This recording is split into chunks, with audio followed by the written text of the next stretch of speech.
Please subscribe and don't forget to press the bell icon to get notified whenever we upload a new video. Hello दोस्तों, आज की इस video में हम देखेंगे जीव विज्ञान का पार्ट 2।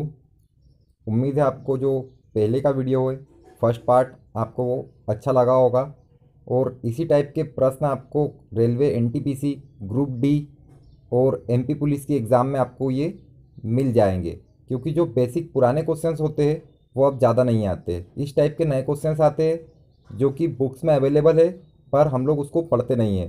तो इस वीडियो में हम आज 12 क्वेश्चन और देखेंगे। तो आइए वीडियो स्टार्ट करते हैं। शरीर में होने वाली रासायनिक क्रियाओं का नियंत्रक प्रोटीन क्या कहलाता है? नियंत्रक बोल रहा है, नियंत्रक कंट्रोल कौन करता है? रासायनिक क्रिया जो हमारे शरीर में होती है उसको कंट्रोल कौन करेगा? तो इसको करता है थायरॉक्सिन हार्मोन। यहाँ पे थायरॉक्सिन नहीं लिखा है पर आपको ध्यान रखना है कि नियंत्रक कौन करता है? Thyroxine hormone. कौन नियंत्रित करेगा इसका? Thyroxine hormone. नेक्स्ट क्वेश्चन देखते हैं। ग्लूकोज के वायुवीय श्वसन से कितनी ऊर्जा प्राप्त होती है? तो आपको देखना है ग्लूकोज के वायुवीय श्वसन, ठीक है, तो इससे हमको ऊर्जा कितनी प्राप्त होगी? तो 673 यूनिट ध्यान में रखना है, किलो कैलोरी। 673 किलो कैलोरी हमको ऊर्जा इससे प्राप्त होती है, ठीक है। यदि 673 किलो कैलोरी ऑप्शन में नहीं हो तो ऑप्शन में आपको दिख जाएगा 2830 किलो जूल। तो आपको ये भी ध्यान में रखना है कि 2830 किलो जूल ऊर्जा हमको ग्लूकोज के वायुवीय श्वसन से प्राप्त होंगी। बढ़ते अगले प्रश्न की ओर। मनुष्य के कंधे में किस प्रकार की संधि होती है? जो कंधा जुड़ा रहता है वो किस प्रकार से जुड़ा हुआ रहता है? तो उसमें रहती है गेंद खल्ली का।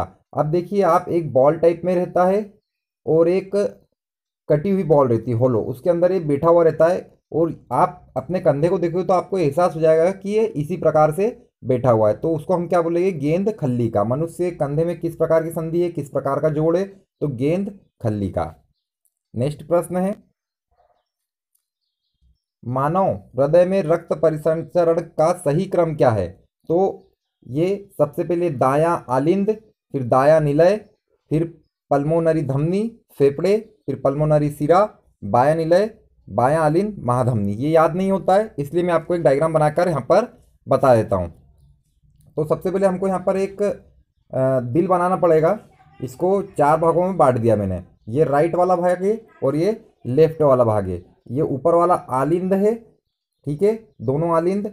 आपको बताना पड़ेगा कि ये राइट आलिंद है और ये लेफ्ट आलिंद है, ठीक है, मतलब दायां आलिंद और बायां आलिंद है। और नीचे वालों को हम बोलेंगे निलय। क्या बोलेंगे? निलय, ठीक है। इधर भी ये निलय है, ठीक है। तो आपको यहाँ तक समझ में आ गया। तो सबसे पहले हमको जो अशुद्ध रक्त है वो ऊपर वाले दायां आलिंद में आएगा। कहाँ आएगा? दायां आलिंद में आएगा।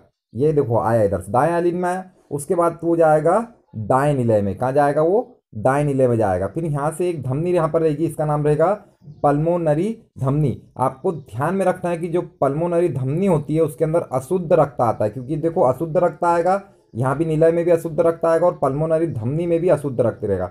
हमारा कॉन्सेप्ट क्या है कि जो धमनी होती है उसमें हमेशा शुद्ध रक्त होता है, पर आपको ध्यान होना चाहिए कि जो पल्मोनरी धमनी होती है उसके अंदर अशुद्ध रक्त होता है। फिर पल्मोनरी धमनी में हमारा ब्लड आ गया जो अशुद्ध है। उसके बाद वो जाएगा फेफड़े में। फेफड़े में जाएगा जहाँ पर वो ऑक्सीजन ग्रहण करेगा। ऑक्सीजन ग्रहण करेगा तो फिर वो शुद्ध हो जाएगा, ठीक है। ऑक्सीजन ग्रहण करने के बाद फिर वो कहाँ पर आएगा? हमारा वो आएगा हमारा पल्मोनरी सिरा में। तो जो पल्मोनरी सिरा होती है, हमको हमारा कॉन्सेप्ट क्या है कि जो सिरा होती है उसमें जो अशुद्ध रक्त होता है, ठीक है, पर जो पल्मोनरी सिरा होती है उल्टा काम करती है। पल्मोनरी सिरा में शुद्ध रक्त होगा। पल्मोनरी सिरा के बाद वो आएगा हमारे बाएं निलय में, मतलब लेफ्ट वाले निलय में आएगा। फिर उसके बाद से वो आ जाएगा हमारे लेफ्ट वाले आलिंद में। उसके बाद जाएगा महाधमनी में, जिसको हम एओर्टा बोलते हैं। नेक्स्ट जो क्वेश्चंस आएंगे, जो वीडियो आएगा उसमें आपको महाधमनी के बारे में कुछ मैं और भी बता दूंगा। तो ये आपको समझ में आया होगा। इसको आप एक बार डबल से देखिए, इससे कम 5 से 6 क्वेश्चन बनते हैं, ठीक है। बढ़ते हैं नेक्स्ट प्रश्न की ओर।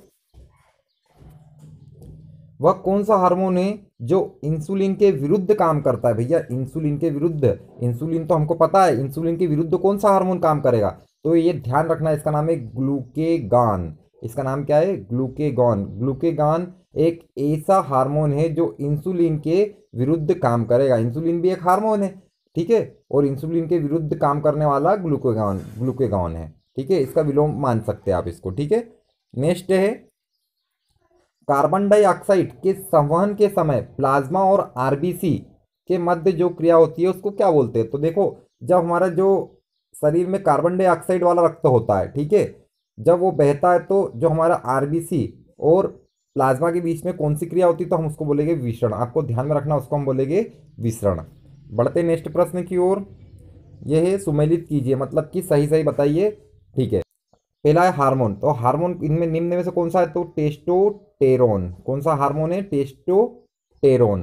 टेस्टोस्टेरोन एक प्रकार का हार्मोन है। अब देखते हैं एंजाइम। तो लाइपेज एक एंजाइम है। लाइपेज क्या है? लाइपेज एक एंजाइम है। लाइपेज एक एंजाइम है। हार्मोन क्या है? टेस्टोस्टेरोन एक प्रकार का हार्मोन है। लाइपेज क्या एक प्रकार का एंजाइम है। इसको बार बार याद रखना है, बार बार देखो तो ही याद हो गए। ठीक है, अब ये फास्फोलिपिड क्या है? तो लेसिथीन। लेसिथीन एक फास्फोलिपिड है। ठीक है, और बहुलक आपको पता है पॉलीथीन एक बहुलक होता है। ठीक है, बढ़ते नेक्स्ट प्रश्न की ओर।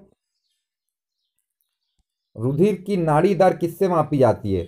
जो आप डॉक्टर पास जाते हो तो आपका हाथ पकड़ के चेक करता है, नाड़ी दर नापता है। ठीक है, तो आपको देखना है कि ये धमनी से मापी जाती है, वो आपकी धमनी पकड़ता है। ठीक है, धमनी में जो ब्लड बहता है उसके हिसाब से वो नाड़ी की दर को मापता है। तो रुधिर की नाड़ी दर धमनी के द्वारा मापी जाती है। ठीक है, नेक्स्ट है भोजन का पाचन कहाँ से प्रारंभ होता है? बड़ा सिंपल है, सभी को पता होता है कि ये मुख से प्रारंभ होता है। ठीक है, क्योंकि जो हमारी लार में टाइलिन होता है वो भोजन के अंदर मिलता है और उससे भोजन पचना मुंह से ही शुरू हो जाता है। बढ़ते नेक्स्ट प्रश्न की ओर। वृक्क में ग्लूकोज का अवशोषण किसके द्वारा होता है? वृक्क मतलब पहली बात तो आप इसको किडनी मान लीजिए। वृक्क मतलब किडनी होता है ना, क्योंकि यकृत और वृक्क में बहुत लोग कंफ्यूज होते हैं। तो आपको ध्यान में रखना है कि वृक्क मतलब किडनी, वृक्क मतलब किडनी। नहीं आया तो इंग्लिश में करके देख लीजिए। ठीक है, तो वृक्क में ग्लूकोज का अवशोषण कौन करता है? तो भाई ये कुंडलित नलिका करती है। कुंडलित नलिका ग्लूकोज का अवशोषण किडनी में करती है। ठीक है, इंपॉर्टेंट है, आपको ये ध्यान में रखना है। नेक्स्ट क्वेश्चन देखते हैं। सिराओं का रंग नीला दिखाई देता है, ठीक है, तो क्या कारण है? तो भाई जो सिराएं होती है, मैंने आपको बताया था सिराओं में अशुद्ध रक्त दौड़ता है। ठीक है, एक सिरा को छोड़ के, पल्मोनरी सिरा को छोड़ के बाकी जितनी भी सिरा हमारे शरीर में उसमें अशुद्ध रक्त दौड़ता है। अशुद्ध रक्त का कहने का मतलब ये है कि उसके अंदर ऑक्सीजन नहीं होती है। तो आपको ध्यान में रखना है कि ऑक्सीजन रहित रक्त की उपस्थिति के कारण उसका रंग हमको कैसा दिखता है? नीला दिखाई देता है। ठीक है, रहित मतलब नहीं है और सहित मतलब है, तो इसमें ऑक्सीजन वाला, इसमें ऑक्सीजन नहीं होती है। ठीक है, नेक्स्ट है विशिष्ट ज्ञानेंद्रिया किसे कहते हैं? तो ज्ञानेंद्रिया मतलब एक प्रकार के हमारे सेंसर मान लीजिए आप। ठीक है, विशिष्ट ज्ञानेंद्रिया। ठीक है, तो इसका आंसर हो जाएगा वे जो विशिष्ट उद्दीपनों को ग्रहण करती, विशिष्ट उद्दीपनों को ग्रहण करती है। जैसे हमारी आंखें हो गई, हमारे कान हो गए, तो ये हमारे क्या सेंसर है। तो विशिष्ट ज्ञानेंद्रिया हम किसे कहेंगे? जो विशिष्ट उद्दीपनों को ग्रहण करती हो। तो उम्मीद है आपको ये 12 क्वेश्चन आज के अच्छे लगे होंगे और आपको लेवल के लगे होंगे। यदि आपको ये प्रश्न अच्छे लगे हो तो वीडियो को भी लाइक कीजिए, अपने दोस्तों के साथ शेयर कीजिए। यदि चैनल को सब्सक्राइब नहीं किया है तो चैनल को सब्सक्राइब कीजिए। धन्यवाद।